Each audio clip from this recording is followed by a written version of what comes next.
C'est devant l'église de Rouffach que rendez-vous a été donné à l'occasion des journées diocésaines de la jeunesse. Par une température en dessous de zéro, 150 jeunes ont répondu présents pour vivre cette journée qui commence par une messe.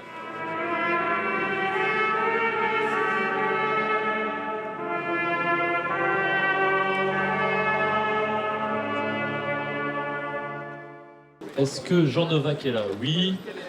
Pendant que les différents groupes sont constitués pour organiser la marche qui les conduira de Rouffach à Bulle, nous demandons à ces jeunes ce qui les a motivés.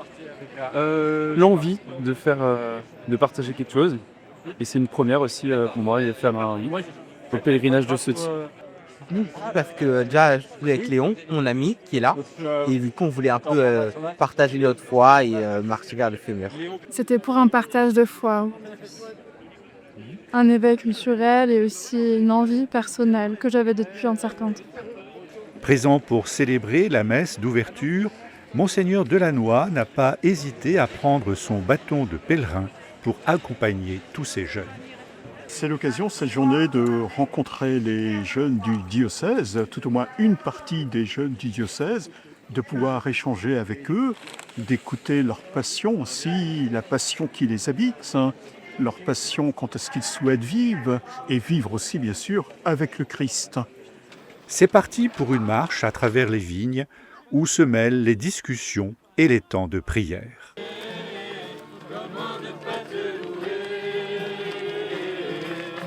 Seigneur Jésus, comment, quand je regarde autour de moi, je vois la grâce. Seigneur Jésus, merci pour elle.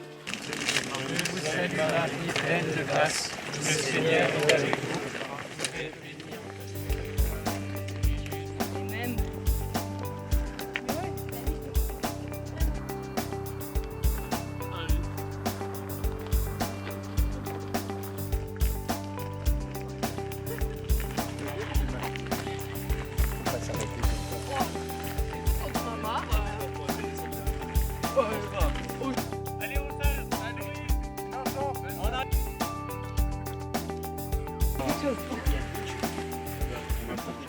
Voici que l'ange Gabriel devant la Vierge est apparu.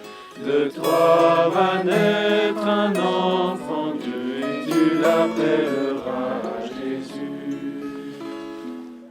C'est à Orschwihr que tous les groupes arrivent les uns après les autres pour un pique-nique attendu après toute cette marche. Moi j'ai faim, on a très faim maintenant. Contrairement à ce que l'on pourrait croire, les jeunes présents n'ont pas forcément l'habitude de se rencontrer. Ça permet de regrouper des jeunes qui vont voir qu'il y a d'autres jeunes qui ont la foi. Parce que là, il y en a, il y en a qui viennent de Strasbourg, qui ont l'habitude, il y en a qui sont dans des aumôneries, qui sont dans des groupes, mais il y en a aussi il y a pas mal de jeunes qui viennent et qui sont un peu isolés. Et donc pour eux, c'est une journée comme ça, un pèlerinage, mais il y a plein d'autres propositions similaires. Ça leur permet de voir d'autres qui ont la foi. Organisée dans tous les diocèses du monde en ce dimanche du Christ roi, cette journée vise aussi le grand rassemblement organisé tous les 3 ans dans un pays à travers le monde autour du pape. Plusieurs jeunes étaient présents à Lisbonne en 2023.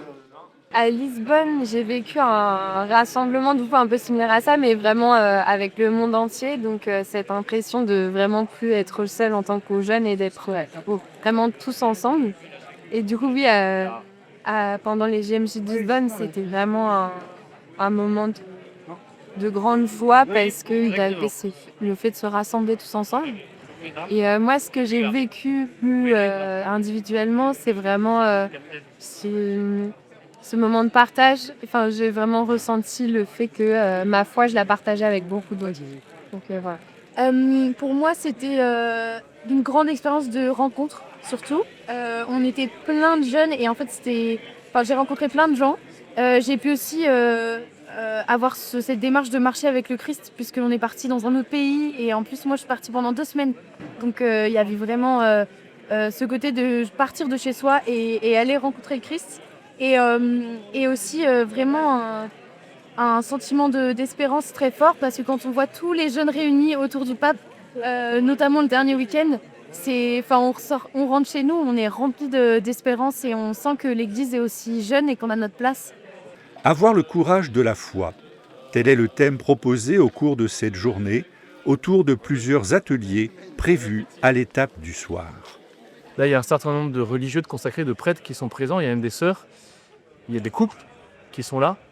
Et donc ce soir, il va y avoir une sorte de marché au topo, c'est-à-dire des petits enseignements où les jeunes vont pouvoir en suivre 2 qu'ils ont choisis à l'avance. Alors, en fonction des... Et pour décliner ce thème-là, donc ça va être sur différents sujets. Par exemple, oser la foi dans son travail, comment être étudiant et chrétien. Ça va être traverser les épreuves dans un couple, parce que certains sont concernés par cette question. Là, c'est les 18-35 ans, où se prépare à ça, pas forcément à vivre des épreuves, mais en tout cas à se marier. Comment ces jeunes vivent-ils leur foi en dehors de ces rencontres exceptionnelles? C'est drôle parce que je suis en alternance, donc je suis dans le milieu professionnel et étudiant. Et dans le milieu étudiant, j'en parle et j'ai des amis qui ne sont pas croyantes et avec qui j'en parle très facilement et c'est très cool. Et elles savent que je suis la fille catho du groupe et c'est ok. Et dans le milieu professionnel, des fois c'est plus compliqué. On n'en parle pas trop et moi en tout cas j'en parle pas trop. Je trouve que c'est, je pense, là où moi je dois être un peu plus courageuse peut-être. Parce que voilà, c'est plus compliqué. Mais avec des jeunes, en général, j'y arrive et c'est souvent très bienveillant.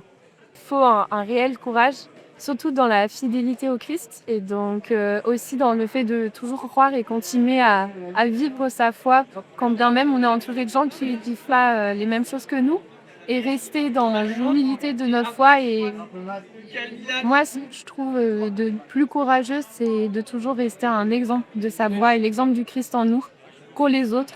Et je pense vraiment que c'est comme ça qu'on est le plus beau témoin de Jésus en nous.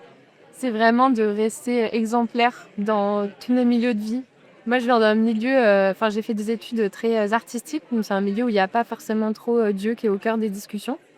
Et même si ça a parfois été très dur, j'ai toujours gardé ce courage de rester fidèle à une forme d'exemplarité dans mes paroles. En tout cas, j'ai toujours essayé, que je sais pas si j'ai réussi, mais vraiment d'essayer d'être témoin du Christ à nous. Et je pense que c'est ça le vrai courage, c'est de garder cette fidélité par nos actes et nos paroles.